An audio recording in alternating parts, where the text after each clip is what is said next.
So guys, the new record was ready to be released a little over a year ago. And then things changed and you decided to put it on ice, as I think you've said in one interview. So why now? Why is it ready to come out now?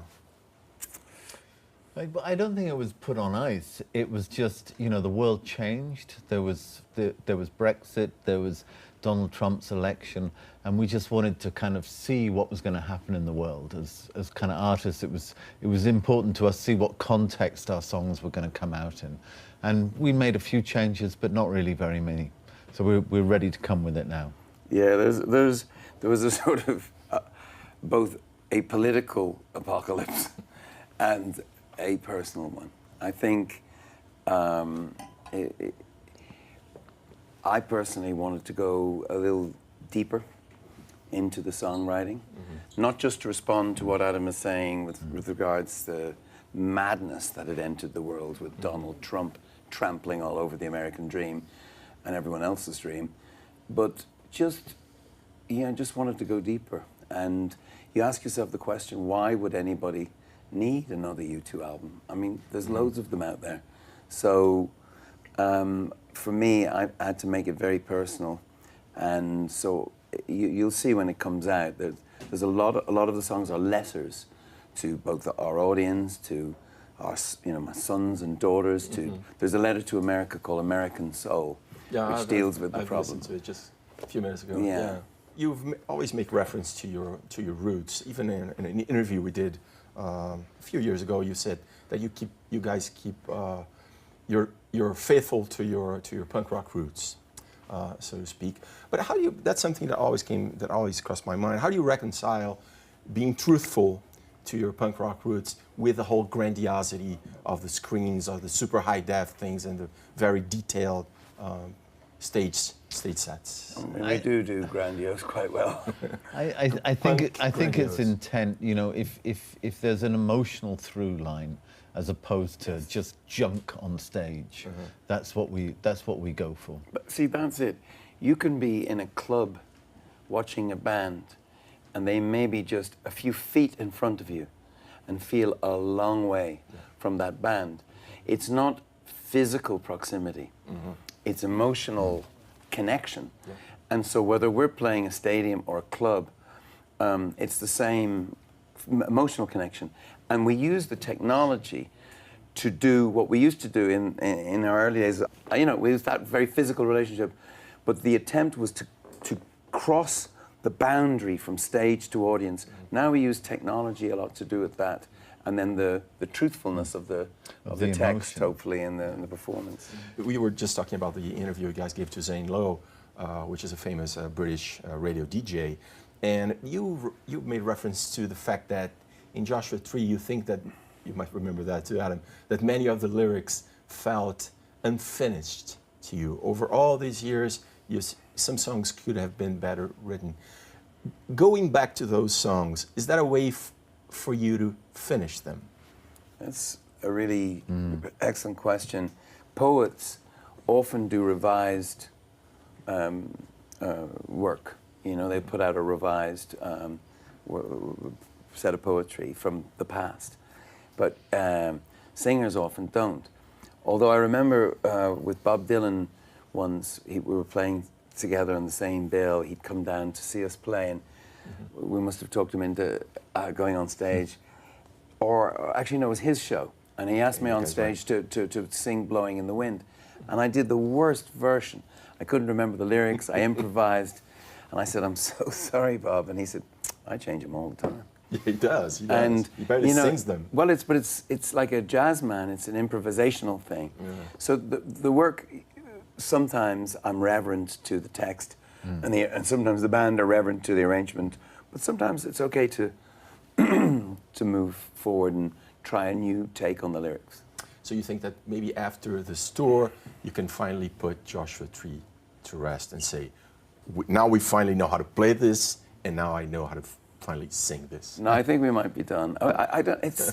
But then again, the other night, I don't remember if it was Larry or Edge was saying, but this is a thing, the Joshua Tree.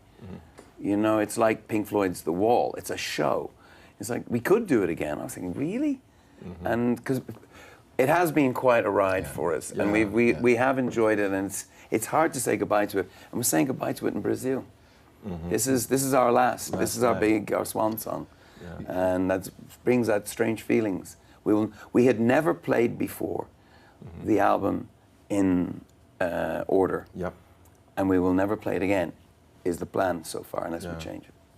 Guys, talking about the new record, I know it's coming out on every kind of possible platforms, coming out on streaming, probably on CD, on vinyl. If it were for you guys to choose, on what platform would you like your new album to be enjoyed? Oh, vinyl, probably. Vinyl. I mean, I'd love to see people walking around with the vinyl. You can't really bring the vinyl into the subway, but there's something about the ceremony of vinyl and the psychoacoustic effects of putting a needle in the groove and the way it makes you feel. Vinyl, we've gone to a lot of trouble on the vinyl package for this. It's very, very special. We have it. Even the vinyl is a special color. I won't tell you too much more. But if people can't get the vinyl, digital is fine. That's right. Yeah, you just want to get the music where people are. That's the other thing. I have to ask some questions about having to do with relationship U2 and Brazil. Just before we started shooting, you were telling me that São Paulo is the only city where you're doing 4 nights, and because there was so many people who wanted to go see your concert.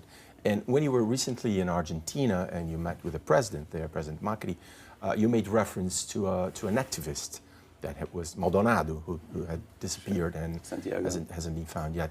I was going to ask you, how do you get updated on the current political situation of the country you're in, and what do you know about what has been going on in Brazil? Well, I'm co-founded this group called the One Campaign, and it fights extreme poverty wherever we find it. A lot of times it's based in Africa, but we have members all over the world, and we have nearly 100,000 members here in Brazil. And so from that organization, I receive constant information about what's happening. So for instance, with Brazil, I was very interested to find out how to tackle the corruption problem. And corruption is everywhere. It's not just in Brazil. You have some serious problems here because you are a very rich country. And they call it the resource curse, not the resource blessing. It's like when you've oil and gas and all these minerals, then you bring all the bad guys come out. In Africa, they have a proverb, pray that we do not discover oil, because it brings all the bad guys out. But just as it is a disease, corruption, that kills more kids than malaria, there's a cure. And the cure is transparency. You can vaccinate by transparency. And what do I mean by transparency? When you open government, when you let people see, through to the numbers, in your mining sector, in the extractive industry, which is a serious part, Brazil has still not signed up to the publish what you pay idea, so that we can find out how much was paid for each mining project. So there's things you can do better. But I also want to compliment Brazil, because you've done some incredible things. You fought against HIV/AIDS better than anybody. You brought in generics from a company called Cipla in India, broke the law, broke international law in putting your people first, making it a human right to get access to antiretroviral drugs. Even in the last 10 years, and some terrible things have happened in your country, you deserve better politicians. The people, these extraordinary people, deserve better politicians for sure. But even in those 10 years, childhood mortality, which is the bellwether for everything, has halved. That's, I think, if I can remember, it's 36 kids in 1,000 used to die at birth in 2000. Now it's 16. That is something to punch the air about. So I know you're beating yourself up at the moment, and you'll fix it and you'll sort out these scandals, but the people are so much more powerful than the people in power. The power of the people is so much stronger than the people in power. And talking about powerful people, you always said that I remember you telling me this in one interview that you would sit down with anyone to push forward the causes that you believe in, and you said, well, some people even say that I've already sat down with the devil. That was right after I think you had dinner with George Bush or something like that. Right. Would you sit down with Donald Trump if you thought the cause was worthwhile? I think we might have to draw the line at Donald Trump. Right. Maybe. If I really believed him when he spoke, then of course you would engage. But I think he's made a hostile takeover of his own party. I've really many close friends in the Republican Party and the GOP in the United States, and I believe them when they speak. I don't believe a word that comes out of his mouth. So, you know, people had strong feelings about George Bush, but I felt we could work with him, and we did. And, you know, the largest health intervention in the history of medicine was led by the United States, by George Bush.